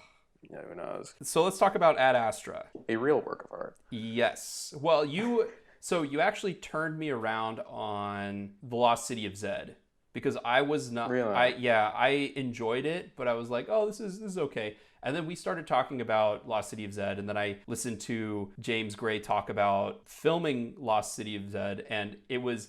what he had to go through to film it was both... like, listening to him talk about it was hilarious and insane. And I can only imagine that filming Ad Astra might have been more difficult. Yeah, I was going to say harder, but because of all of the zero-G stuff. But it was probably a lot easier because he was in a studio and not in the jungle with film cameras and eating spaghetti and the same thing over and over. Well, he also had a lot of support for Ad Astra, whereas Lost City of Z, I think, it was really just Brad Pitt throwing his weight behind it on the production side to get it done. Really? Well, yeah, from what I understand is he made a movie with Joaquin Phoenix. It was like a romance. Two lovers. And it was distributed by the Weinstein Company, and Harvey Weinstein, being the giant piece of pig-like human turd that he is, he wanted the ending changed, and James Gray said no. So Weinstein buried the movie. And then he buried the movie. That set James Gray's career back a bit. He came out with The Immigrant, which was hailed as like this masterpiece, but no one saw it because of the whole Weinstein thing. But one of the people who saw The Immigrant was Brad Pitt. Brad Pitt really liked it and said, hey, this is my understanding of the story. He really liked The Immigrant and said, look, I really like your stuff. I know you're kind of down on your luck. If you have another project, let me know and I'll help you get it made. I'll help you get it funded. So he came to him with Lost City of Z. Brad Pitt really liked it. So he, helped get it out there. And then he liked the final product so much that he said, all right, James Gray, the next movie you make, I want to be in it. I thought he was going to be in Lost City of Z originally. I don't know. I didn't know that part of it. Okay. But yeah, this is just my understanding of the background. Gotcha. I could be wrong. But yeah, Brad Pitt is a huge influence on just James Gray being able to get his movies out there. And like I've seen a couple of his earlier ones. Like I saw We Own the Night a long time. I saw We Own the Night when it came out. So I was like a child. But once again, Joaquin Phoenix. Yeah, Joaquin Phoenix, he's great. And, I liked it, but I think Lost City of Z and Ad Astra they're a huge step forward for him. I mean, they're both great, great movies. I think Lost City of Z is a little better, but Ad Astra is an excellent movie as well. Because, the movies that really stand out to me are the ones whose ideas are woven into their construction. And, I guess for anyone who does not know what this movie is, Brad Pitt is a hotshot astronaut who has no connection to anyone. He has no emotional connection to anybody. He has no real relationships. And he was abandoned by his father, who was an even bigger hotshot astronaut. And Brad Pitt has to journey to the end of the solar system to stop a series of electrical surges and possibly find his dad, who may or may not actually be out there. But, the movie is about the loneliness and isolation that comes with chasing really ambitious, outsized dreams. It's the loneliness that comes with the American dream. Like, if you chase it and follow it through to its end, you will likely end up all by yourself. At least that's what the movie's about to me. And the movie's so good at weaving that idea into its shot framing and its editing and everything, because it's like you watch long sequences and you just feel lonely. You feel isolated in this world. Agreed. Brad Pitt is always cut off, framed by himself. You're looking at him through pieces of glass or like his reflection. Everyone's always obscured. And then when he's with other people, they're always set apart from him by some sort of barrier, or again, through glass, through some sort of hazy reflection, or just he's in focus and everyone else is out of focus. You know what I mean? Like little touches like that go so far in service of kind of delivering on that point. Oh my God, you make me want to rewatch the movie just to see it, because like all of that stuff is like that's the mark of good direction. But anyway, sorry to cut you off. Keep going. Oh no. I was gonna open it up for you to deliver your comments. I think you summarized it better than I did. I think quickly, ratings out of the way. What do you rate this? I think I know what you rate it. Shiny and chrome. Yeah, I figured that was a shiny and chrome. I think for me, it's a high witness for me. I think it made me really want to rewatch Apocalypse Now in all the best ways. But like I guess my main issue with the movie is I think it's more indicative of the source material when I was watching it, but it feels like at the end of the movie they have that final moment in the last act, and then the resolution to get it the rest of the way to the conclusion of the movie feels like it takes longer than it needs. It feels like it takes a long time, not longer than it needs to, because they go through all the minutia, but it feels like it takes a long time. And because it's a movie all about the isolation of someone, it can make the movie feel very cold. And then as a personal note, I was hoping there'd be more Liv Tyler in there, and there wasn't, which I was sad about. But you have to cut somewhere, and the rest of the story makes more sense than just, having one person in there. You're not the first person I've heard complain that they wish there was more of a particular actor in it. Yeah. But, in a movie that's about how one character is alone. Right. Well, it'd be different than saying, like, man, I wish there was more Tommy Lee Jones in there, like. Well, but it's like, I think instinctually, it would be cool to have more Donald Sutherland. It would be cool to have more Ruth Negga. It would be cool to have more Tommy Lee Jones. It'd be cool to have more Liv Tyler, but it just doesn't work. Right, and that's why what the movie's about. That's why for me it's like, a personal thing. I agree with you that as a movie that is all about isolation, and as you said about the pursuit of something to the ultimate degree, coming to your ultimate goal, if you always have more ambition, ultimately you will be alone. I think to what you said, because I didn't even think about that, but that is what the movie is all about, because you have two characters who encapsulate the two ends of continuing to pursue or stopping, and that's represented in our main character and Tommy Lee and his father. And so then you have all the father themes. It's like a Steven Spielberg film, but made by a mature filmmaker. Yeah, exactly.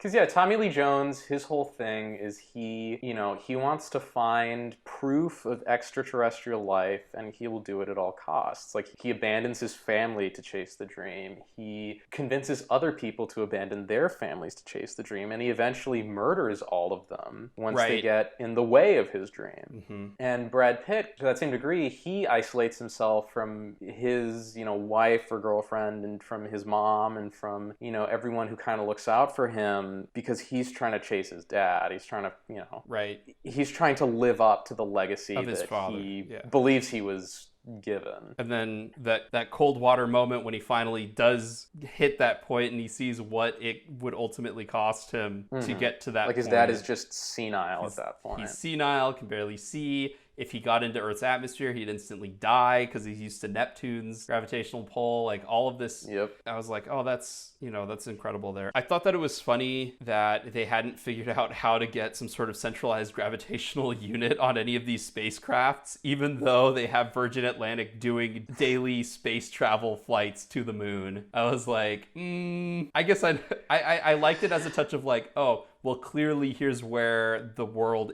priorities lie. We'd much rather get people to the moon and have them jumping around than actually get like a gravitational generator on plane for interstellar travel. Well, what's interesting is from that perspective, I saw a lot of complaints about how the movie's like not scientifically accurate. Because they all move in slow motion in space? I don't know what the complaints are, but it's one of those things, like, it's easy. I like to contrast it with Interstellar on this issue because, Ad Astra never pretends to be scientifically accurate. It never explains any science to you, and it never draws attention to any science. It just is. Like, the world is what it is, and you can take it or leave it. Whereas Interstellar is constantly explaining to you this is how this scientific principle works. So that when Interstellar deviates from it and goes into fantasy land, it's really jarring.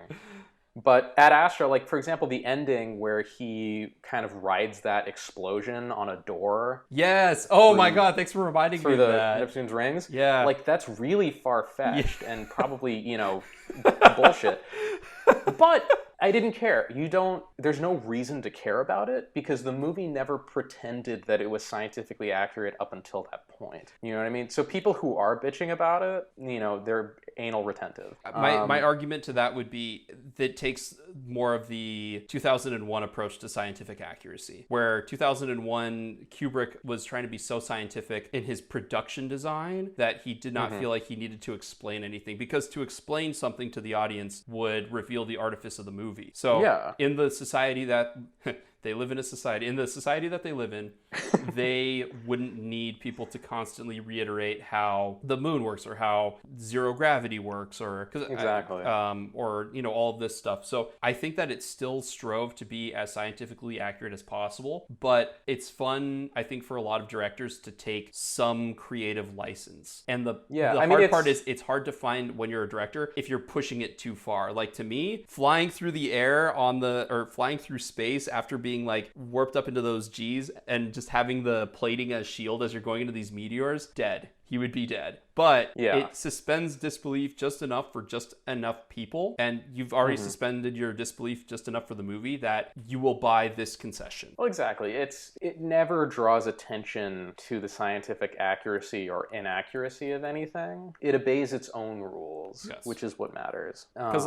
how much food did Tommy Lee Jones have there? And how long did it last if he's been there for like 40 years? 15 years? Yeah. Oh my God. Or something. I don't know. That's it. The food thing is usually what gets me. I'm like, has he really been eating the same 8 meals every day for 15 years? No wonder he's insane. Yeah, it's just everything in it is, even if it's not possible, it's superficially plausible. And that's what counts. I think if you get too tied up in that, you may be focusing on the wrong things. Either that or the rest of the movie just didn't do it for you, so that's what you pick on. Right. I will say that to that end, like, the production design is fantastic, and the fact that it's basically Heart of Darkness but set in space, similar to how Interstellar is kind of like Heart of Darkness set in space, but Ad Astra goes the extra mile in the isolation of putting you in the most isolated area ever by putting you in space, where the only thing keeping you from oblivion is just a protective coating around your body. Like, very clever on that. And I did like the space monkeys. I did like the blasters. I liked that. Yeah. I liked the blasters. I'm actually curious because even though you've said like, oh, they didn't bother explaining the science, I know that there's someone on set, like a production designer or a scientific coordinator writer who will be able to explain exactly how those guns work, and I want to know exactly how they work. Because I'm the opposite of you. I don't care. I just like that they're there.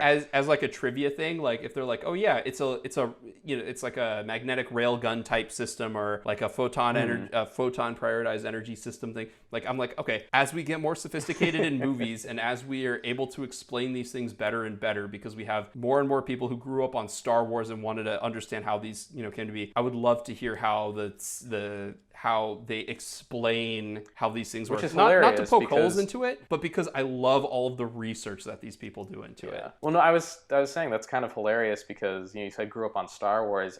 With Star Wars, magic crystals is the explanation for almost everything. If they even explain it, like blaster fire, we don't know how it works. It just does. It operates off of a battery. Why is there sound in space in Star Wars, but not here?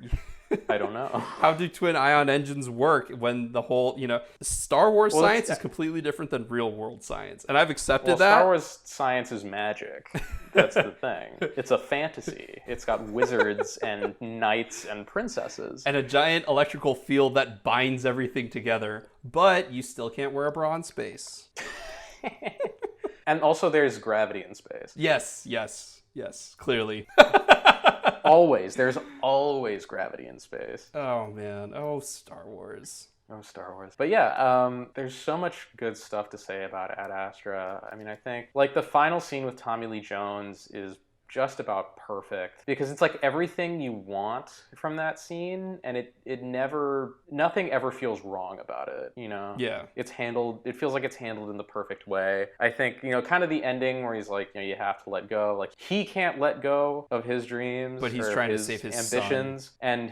But he's telling his son, it's like, I can't let go, but you can. Yeah. So just do it. Like that's a pretty obvious thing to happen in a story like this, but it works really well. I kind of like the episodic nature of it, where it's just we're on the moon for like this kind of self-contained thing, and then we're on Mars for this kind of self-contained thing, and then we're in transit for these self-contained pieces. But they, even though each of them are somewhat self-contained, they contribute to the whole in a very nice way. Yeah, and episodic storytelling gets beaten up a lot in movies if it's not handled well. I would make the argument in Ad Astra, it doesn't feel like it labors any points, because the movie's 2 hours, I think, like a straight 2 hours. It's a little over 2 hours. Just a tad over 2 hours. So you can kind of get away. It's kind of the complaint a lot of people had with Harry Potter 6. How I think Harry Potter 6 moves at an incredibly fast rate, but people are like, it's episodic.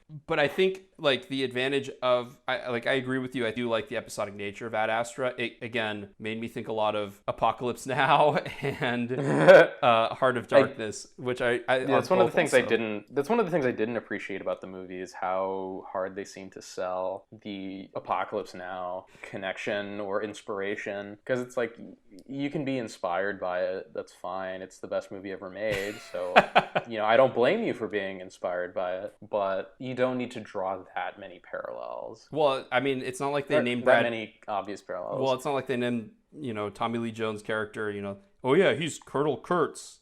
What? Like, at least they didn't do that. And it's the structure of Heart of Darkness and of Apocalypse Now on a foundational level is always, I think, going to be really interesting, because it's about, a great war hero or a highly decorated soldier, commander who goes off on a mission. He's the best one to go, and he seems incorruptible, and yet he's the first one to be corrupted. And we're going to send in and see exactly the process that went into turning him into what he was. And in Ad Astra, it was something that was always ingrained in his system. And again, it's just a good structure as well to kind of pull people along. I think that it kind of ran into some problems with some of the stuff. Like, I don't think they would have had the space monkeys with the sort of, I'm not 100% sure what that's in reference to, because it's been a while since I've read Heart of Darkness. Like, well, I don't think that's necessarily in reference to anything. It's just something that they wanted to have in there. Or more importantly, to get the captain of the ship that he's on. Okay, as an aside, I know this is a really direct turn. What was the point of Brad Pitt covering for the one pilot who didn't know how to dock the ship to then ultimately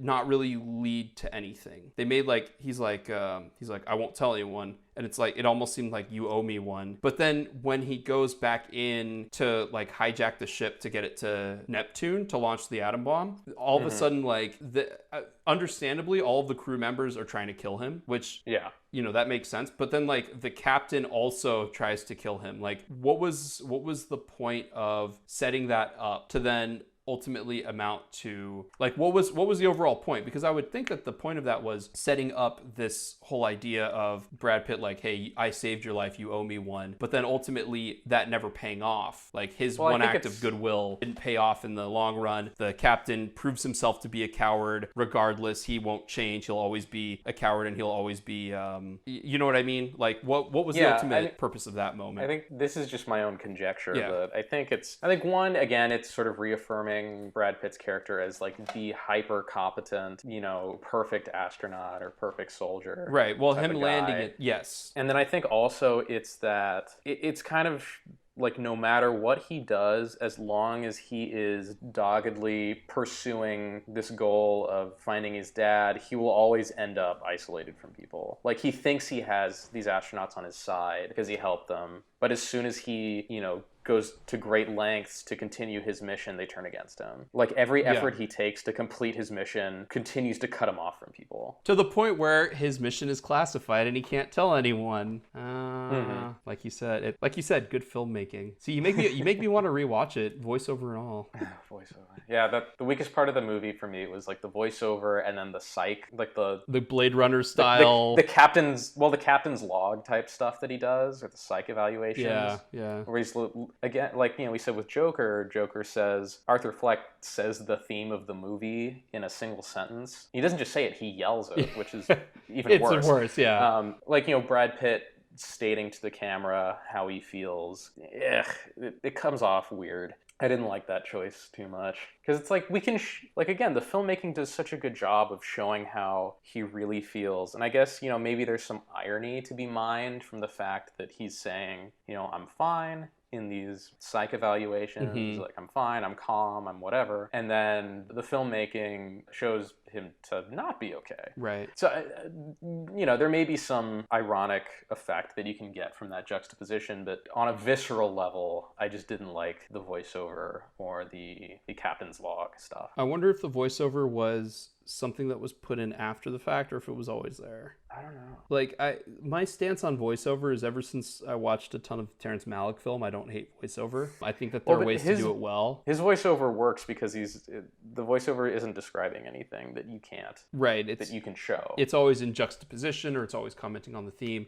I didn't have as big a problem with Ad Astra's voiceover because, again, tying it back, like I said last week, tying it back to Heart of Darkness, where it was told in first person. It was a way to structure the movie. I also think it's sometimes a challenge for screenwriters who are like, I know that voiceover is sort of seen as the, like, crutch of screenwriting, but I want to see if I can elevate it, kind of like how Scorsese or Terrence Malick will use voiceover. I think that there was a little bit of that going in, but I also wonder if, like you said, there's a lot more producers behind this project, if they watched a cut of the film and they're like, we need to have more voiceover here and here. Because I think it was probably always ingrained into the story, but I wonder if they had to have more clarifying voiceovers as the movie went. Yeah, I have no idea. I didn't think it was horrible because I had read a lot of reviews going into it, and it's like, that's true. Brad Pitt's emotional expression does not change through the majority of the film. He plays everything very subtly, but I think the voiceover helps, like you said, juxtapose emotions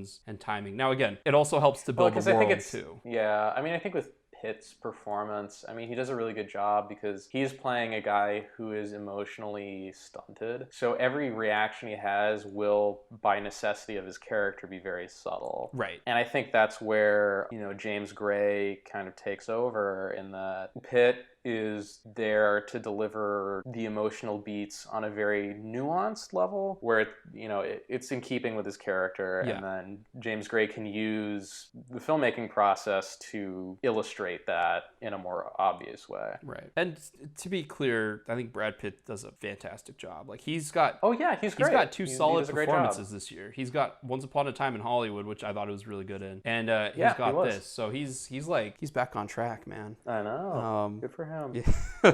Good for him, except that I don't think this movie made a lot of money. It didn't. It's the obligatory space movie that no one watched. Yeah. Just like there's, I think, every First year Man. there's an obligatory. Yeah, First Man was last year's. I think every year there's an obligatory space movie that's good that no one sees. Although I haven't seen First Man, so I'm part of that. I'm part of that too. I didn't see First Man either. And there's also like an obligatory, really, really, really good art house horror movie that everyone sees but no one likes. It's like, and that would be like The Witch, Hereditary. You mean like It Follows. You mean the populace doesn't like, because Yes, that's what I mean when I say no one likes. Like it does really well at the box office because lots of people go see it, but general audiences don't like it. And I think there's a weird thing where I think a lot of people who see horror movies don't actually like horror movies, which is why their reactions are so hostile. Because you look at all the horror movies, like if you look at a lot of horror movies on Rotten Tomatoes, right? The critical ratings can be anywhere from 100% to 0, depending on the movie. But the audience ratings are always like 45 to 60%. They're always in that range, no matter what. Even something like It Chapter 2, which I felt appealed to a broad group of people. Like it isn't really a horror movie. I mean, it's scary, but it's not scary, but it has like those horror checklist elements that you need. But like I mean, its audience score is 78%, which is high. Yeah. It's on the higher end.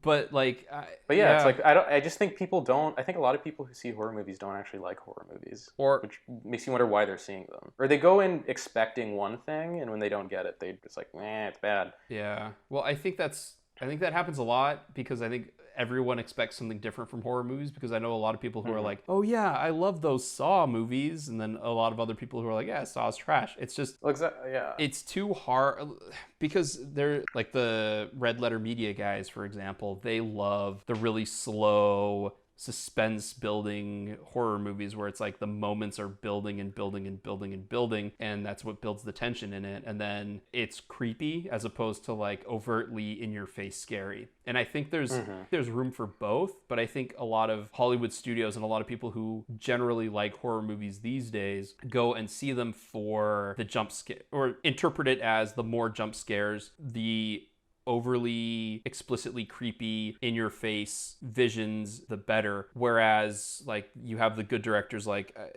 James Wan is really good at balancing both the jump scares and the overly and the slow building creepy moments. Like I think that's kind of what people really like out of horror movies, is when you meld them both together. But Hollywood's gotten to the point where all subtlety is taken out of horror movies and they just want bigger, badder, bloodier, gutsier, that sort of thing. No, definitely. So yeah, I mean, I agree. I think that the bulk of studio horror movies, to connect it to our last podcast about Martin Scorsese and his Marvel comments, the horror movies that do really well at the box office fit that theme park ride model where it's just a roller coaster and you can see the ramps going up. You get the build up, and then you fall down, and everyone screams, and then just build up, and you repeat that up, down, up, down, up, down, up, down throughout the whole movie, and that's why build up, jump scare is such a successful formula these days, where it's like horror movies that are extremely shocking, that are more dramatic, or that do a ton of build up and then don't jump scare, so there's no release, tend to be looked down upon or more strongly disliked by audiences. I remember watching The Witch in theaters. There's a lot of pretty shocking and horrifying moments in that, but a lot of audience members, instead of being scared, well, actually, no, they were scared by it, but they were so scared by it, there was like very uncomfortable laughter. Anytime something happened. Like there's that scene where the woman is like breastfeeding a crow and getting her tit picked apart. Yeah. So I mean, there's a lot of that whole payoff is built up with a lot of tension, but when you get the release, there's no release. There's no real jump scare where you can kind of calm down afterwards. It's just this really kind of sickening shot. And the reaction of people in the audience was they laughed, but it wasn't like, haha, this is so funny. It's, my brain is broken and I don't know how to react Right. after. Well, like, so you saw Midsummer, right? Which is probably the art house horror movie that's not going to go anywhere. Well, either that or The Lighthouse. Oh, Although I'm hoping The Lighthouse wins something. yeah, like I mean, I have yet to see it, but I'm sure it'll be amazing. in Midsummer, and even in actually no, there was that moment near the end in Hereditary that it was just straight up horror movie stuff. Yeah. Especially like Toni Collette, like after she burns her husband or whatever, and then she's like chasing after her son, and then it ends on such a downer. Oh my god, dude, Hereditary is so good. It's so good. I mean, Toni Collette should have won Best Actress. She should have. Like, there's no one who was close to her performance that year. She's so freaking good at that. Just, you talk about being able to parse out emotional changes in a character. Like, she didn't have to put on the guise of being insane. She seemed like an everyday kind of person, just taken to the extreme. That's another thing about like horror movies that I like. There'll be at least one or two things where I'm like, oh, I can't believe they went there, but not necessarily as like, ooh, ghoulish, but like real grounded things. Like in Hereditary, when like she has the peanut allergy and then she's like looking out of the side of the door and like he swerves, I think, right? He swerves and that's when he hits the post and her face just like gets detached from the rest of her body. I was like, I can't believe they went there. No, Hereditary is a masterpiece. Hereditary is amazing. But like with Midsummer, I never really felt like it was a horror film. I felt my biggest issue with it was that all of these supposedly smart people kept being really stupid the entire movie, to the point where like the only smart person, like to me, the only smart person survives, which is what's her name, Florence Pugh, I think is the actress's name. It's like Danny or something. Yeah, she's like acts the smartest out of all of them. But like, whereas in Hereditary, I never questioned why I was watching the movie. When I was watching Midsummer, I was like, well, this whole thing could have been avoided if she just didn't go, which she could have just not gone early on. And I mean, my biggest issue. Oh, go ahead. Well, and I think like all of the relationship stuff in Midsummer I liked a lot, which is I think the priority of the director. But all of the horror stuff, it didn't feel like a horror movie to me personally. It felt like a creepy movie, which I think felt like a creepy drama. Yeah, a creepy drama, which I think if we include that in horror movie, which I don't see any reason why we shouldn't, but because that's what The Witch is. The Witch is a creepy drama. But it's like Witch is intense though. It is. It's very intense. It's a very intense movie, and it's much more like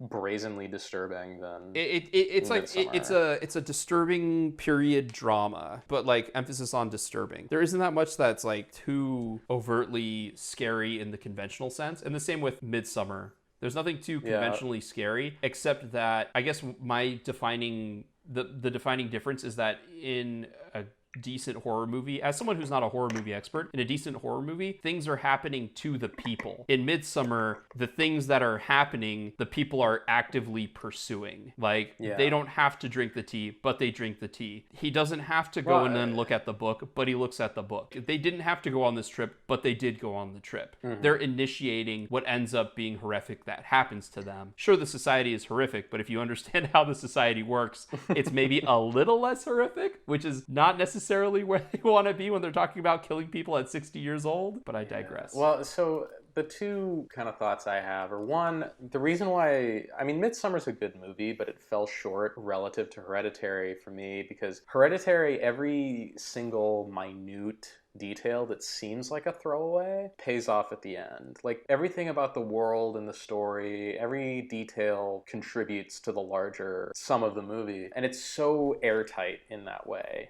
where it's like it doesn't have anything unnecessary, and if you removed anything, it would lose a bit of its magic. With Midsummer, though, there's a lot that kind of just goes nowhere, or there's a lot that just begs a bunch of questions in there. There's a lot of details that don't add up to anything, which I felt was kind of frustrating, given that I was watching it within the context of having seen Hereditary multiple times. And the second point I wanted to make is that, you know, I guess horror is probably the most subjective of all film genres. Right, but yeah. At least in terms of, like, what is horror? What defines a good scary movie? But for me, horror is, like, when James Wan is creating a jump scare, he has a very intense build-up, and then he has the jump scare, and that releases the tension. Right. For me, a horror movie is that buildup. A movie that does that really well and can maintain that for its entire runtime is a really good horror movie. I agree with you, which is I think is why a lot of people latched on to the first Paranormal Activity, because the first one kind of does that pretty well. Kind of like keeps building and building and building and building. And especially the second half of Hereditary after the girl is dead, and if you focus on just the son and how his build up to become like the new incarnation of the devil or whatever, like that that every single piece, even if it's a jump scare, the jump scare kind of releases the tension, but it builds upon like what the hell is going on, what's happening, or even in The Exorcist, it builds and builds and builds upon itself, even if it doesn't necessarily have as many jump scares. And the jump scares it does have are kind of corny, like her walking down the staircase. It's kind of corny, but yeah. So there's the horror that is kind of like they have things that shock and they have things that build up, and I like the build up, release, calm moment that slowly then builds back up. I like riding the tide of the horror movie. See, I like the movies that are more just wall to wall unease. And tension and anxiety and fear, like Hereditary or The Witch. Where it just, even in the back of your mind, even when it's a quiet scene, there's still just something unsettling going on. Yeah, or It Follows is one of the... I think it's the best horror movie, at least in my lifetime. Really? And it's one of the best movies I've ever seen. I love It Follows. And I think part of why I really like it is that it is unrelenting in the sense that you never feel at ease. There's always... I mean, the underlying ideas that are suggested at are so horrifyingly fucked up that you don't even want to think about them. But as far as just the movie itself, even the quietest, most peaceful moments in it, you feel like the characters are in danger. I haven't seen It Follows. I did see Under the Silver Lake, which I do want to talk about at some point, but we can talk about it maybe on like our year-end episode or something. Yeah, because I think you liked it, correct? It's my favorite movie of the year so far. Okay, wow. Okay. Cool. So I think we're going to be in sync in a lot of it then. It's not my favorite movie so far this year because like John Wick 3 came out and I really enjoyed that. Flaws and all. But I haven't seen It Follows, and I was kind of turned off from seeing It Follows because it is divisive. What's the audience score on that one? I don't know if you could pull that up. It's in that 50 to 60% range. 50 to 60% range. That. Half the people think it's like really scary. The other half of people think that it's a very obvious sexually transmitted disease. Yeah, 66%. So yeah. It's right in that band. Yeah, I mean, it's one of those things, again, audiences generally don't know what they want from a horror movie. Right. Or they all want different things. Or they just don't like horror movies but see them anyway. Yeah. So, yeah, it's, as expected, it's going to have a somewhat most mixed polarizing rating. Yeah. Yeah. I think Sam Raimi said it best, though. When asked why he made Evil Dead as a horror movie, he did it because you can cast unknowns in horror movies and it doesn't make a difference, and because people will go out and see them anyway. They'll go out and see a horror movie. Even if they don't love it, they'll still go out and see it. Science fiction, clearly not the case, because I think I know some people who felt that Ad Astra was just boring, which I could easily see. Which is a shame, because, I mean, I can't, but... Maybe I'm just not empathizing with them. It's a possibility. The movie does tend to hold on long shots, which I personally like. You and I both like it when it holds on long shots. And you have to pay attention to it. And you have to be actively engaged in what's going on. And like I think that kind of detracts from it. Also, I hate to say, but it helps knowing the source material for me. It's not always essential, but it helps knowing that it's based off of something, so then I can use that to sort of calibrate where the movie's at, how it's going to get to point B, what point B is, and how that's different than the original source material. And also, I think that just the initial pace of it getting into the mission, like the movie tends to take its time, which some people might really hate. I don't mind it as much. At the end, when he's trying to figure out how to get back, it did seem like it dragged a little bit to me, but that's only because it was going at the same pace to come to the conclusion that the rest of the movie was going at, if that makes sense. So yeah, I kind of get what you mean. So like I felt like it was long, but in the actuality, like after the conflict of the movie is resolved, he does take a while to get home. right? Or it seems like it takes a while. In actuality, it doesn't. It probably doesn't take that long. And upon a separate, like if I watched it again, I'd be like, oh, it doesn't take that long. But it seems like everything's resolved, and an easy answer to the movie would be, okay, well, he should just stay in isolation. But if that's the case, then clearly the main conflict of the movie wasn't resolved. We just thought it was resolved, and the main conflict of the movie is, what is he going to do next? Is he going to fulfill his dad's dream, or is he going to honor what his dad said, or is he going to go back? So in that sense, and again, it's a great scene with him propel. Like, I love that he uses the gravity of the rotation of it to propel himself forward in a way that it's so video gamey though. I can get past the science of it, like, oh yeah, if the steel plating, it might not hold up. For him to jump off of the spinning of the rotation so accurately and so close to the actual ship, that's where it suspends disbelief almost a little too far. But I don't think most people notice that. Like, that's something as like, I mean, who knows? That's something as like video game players were like, could he really do that in real life? Like, he is the best video game character in the world. Yes. But I think for me, the movie works at its best when it's at its most sort of obviously poetic, where like when he's on Mars and having to send voice messages, like I really like those scenes, not just for their content, but how they're constructed. I really like, also when he's on Mars, kind of the make happy room. I don't know what they call it in the movie. Oh yeah.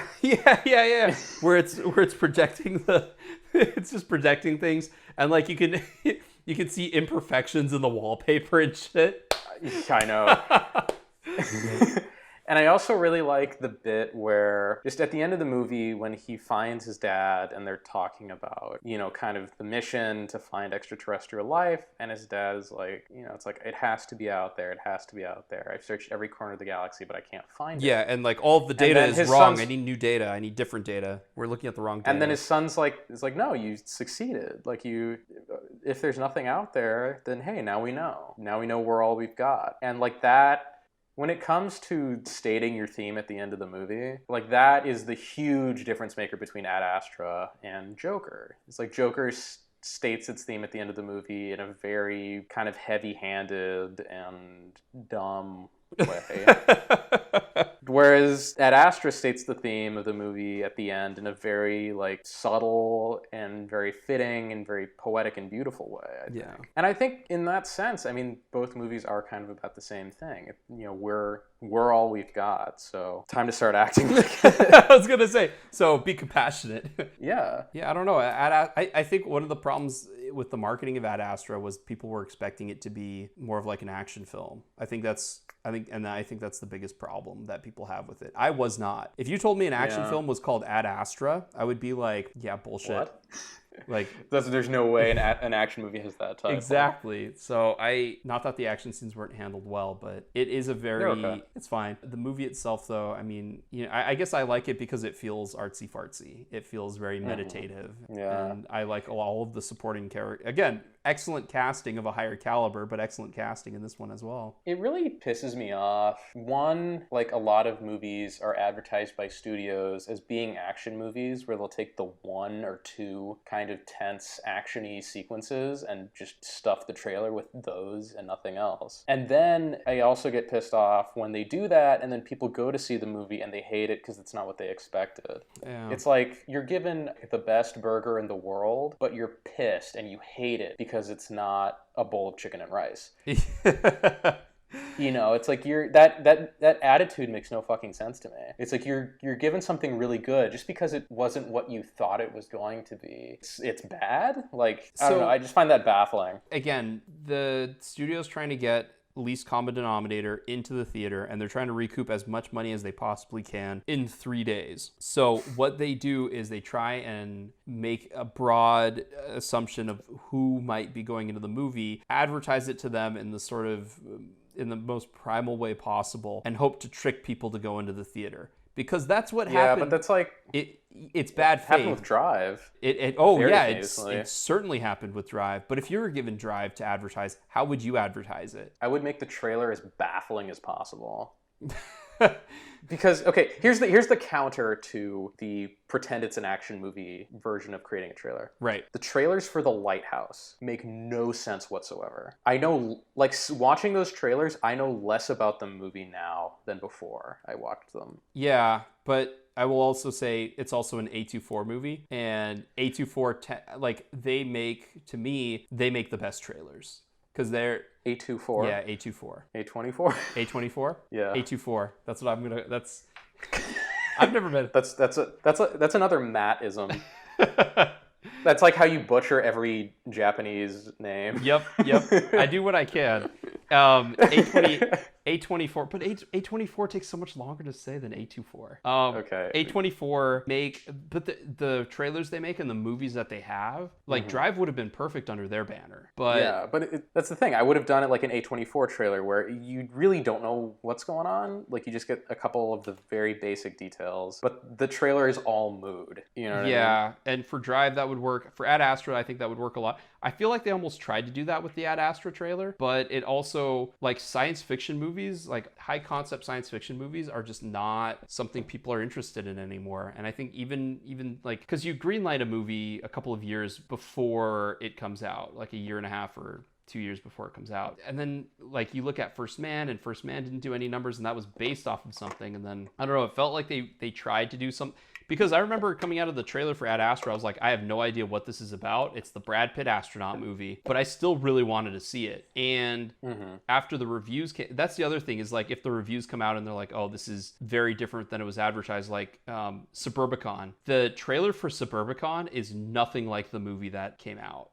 And that was that's the only time that I felt completely betrayed by a trailer. Because if I asked you, what did you think Suburbicon was about? What would you say? It's been a while since you watched the trailer, so. Like, it's like a Fargo style, like Coen Brothers-y, like violent crime farce. It's kind of. But so there's two storylines going on. One is about a black family that moves into an all-white neighborhood and how the people react. That's not even in the trailer. It's not in the trailer at all. That's what part of the movie's about. The other part of the movie is that Matt Damon is conspiring with Julianne Moore to kill another Julianne Moore to collect the insurance money on Julianne Moore. Because Julianne Moore has a twin sister, and he's having an affair with the twin sister. And there are a bunch of people who want in on the insurance money. And that's what the movie's about, and it is not good. The movie is very not good. But that's the only movie that I've seen where the trailer completely hid what the actual movie was about in almost an offensive way at how different it was. Really? So, like, I don't see it happen too often. I heard that downsizing was also, the trailer kind of misinterpreted what the movie was going to be about. That's pretty much all I have to say. You have anything else for this episode? Not really. No. All right. Well, if you guys are listening, feel free to send us messages, topics you want us to talk about, things you want to see at underthewheelspodcast@gmail.com. And as always, subscribe on iTunes when it becomes available. Give us good ratings. Don't give us bad ratings, please. If you want to give us a bad rating, just don't rate us at all. You're allowed to leave comments, but we probably won't read them because your criticism means nothing to us. This is a textbook example of how to alienate your audience, right? That's what we want to do, right? We want to alienate our audience. But yeah. If you guys have suggestions, what you like, what you don't like, happy to hear them. You want to start a flame war? I'm happy to engage. I'll stand by the sidelines and watch. I'd really enjoy that, actually. That'll be fun for me. Yeah. No, I'm just kidding. I'm not online enough to do that. There's a reason we don't have a Twitter or an Instagram. Like, no, come on. Yeah. We're bare bones. We're old school. We're iTunes. You can find us. You can also find us at underthewheels.wixsite.com. Yeah. Or /blog. If you just do .com, it won't work. Oh. Because we're inept. Well, because online shit. What is it? Hold on. I'll pull it up quick. Under the Wheel. We have a Facebook page that has links. So if if all else fails, you can try that. Yep. underthewheels.wixsite.com/blog. Facebook, Under the Wheels. Yeah. Social media is good, I guess. 1984 part 2. It's good for something. Is it though? Is it really?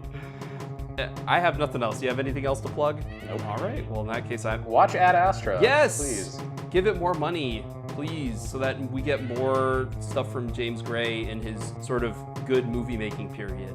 Please. Oh, and if you live near a theater that's playing Parasite, go see that. Yes, go see Parasite. Oh, and if you like really bad action movies that kind of harken from the 90s, go watch Gemini Man in 60 or 120 frames a second, because you won't be able to do it often, and it's worth seeing at least once, even if you absolutely hate it. All right, my name is Matthew. I'm Gabe. And you've just gone under the wheels.